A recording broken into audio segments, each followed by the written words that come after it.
people want to live in this reality where they don't have to worry, they don't have to struggle to survive.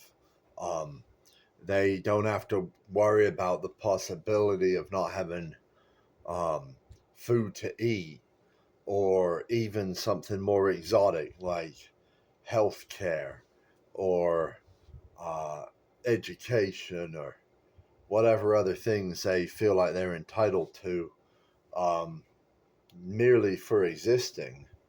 And this is not going to be something that they are. This struggle is going to continue, it's going to exist. Um, and they are mad to think the government is going to solve that struggle for them or prevent that struggle for them. Firstly, because the people in the government, for the most part, don't care. Um, they're rich, um, and their donors are rich, and they don't give a shit about you. Surely you can see this. In addition to this, the country the country has an insane amount of debt, 40 trillion federal debt. All these people have debt, everyone has debt. um and the currency is weakening. And it's going to need to weaken a whole lot more um for the Fed to come in and buy that debt, because not enough other people are gonna. Um, People don't have extra money to invest in bonds. Um, so if you're hoping the government's going to do something for you, you're wasting your time and your energy. And we got a real crisis coming where whatever the government has done for you, it's not going to be able to do that for you anymore. So this is a real crisis I'm talking about. Some people talk about grid down, sudden collapse. It's all the same thing. It's a collapse of the financial system, and it's a return to the reality that life is a struggle, that food doesn't just grow itself. Food's going to be the most basic struggle, uh, because you do have to eat if you're going to survive. Um, so there are collaborative things that could be done to cause more food production. I propose that to the maximum extent possible, every landowner should be free to grow whatever crops they want to grow and raise whatever animals they want to raise on their land. Um, Now, you got associations, HOAs, you've got zoning requirements that some people have supported in some areas.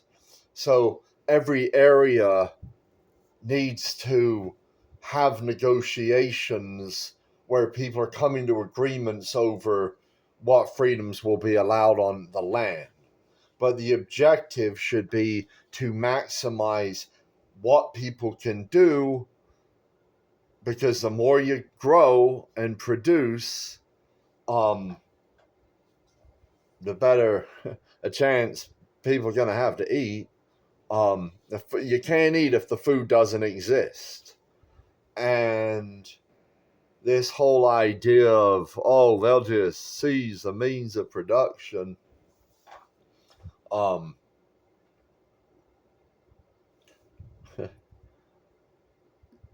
First of all, no, they fucking won't. Not in fucking America. Not that fucking easily. We will fight to the fucking death to protect what is ours, first of all. So there's a whole lot of us you're going to have to get through, first of all. Second of all, it's a stupid fucking idea to give all the power to one governor of production, which is the government. Democracy is a stupid idea where people are just voting on a ruler. And as we can see in America, you don't get very great fucking choices. And frankly, some of us don't want a ruler.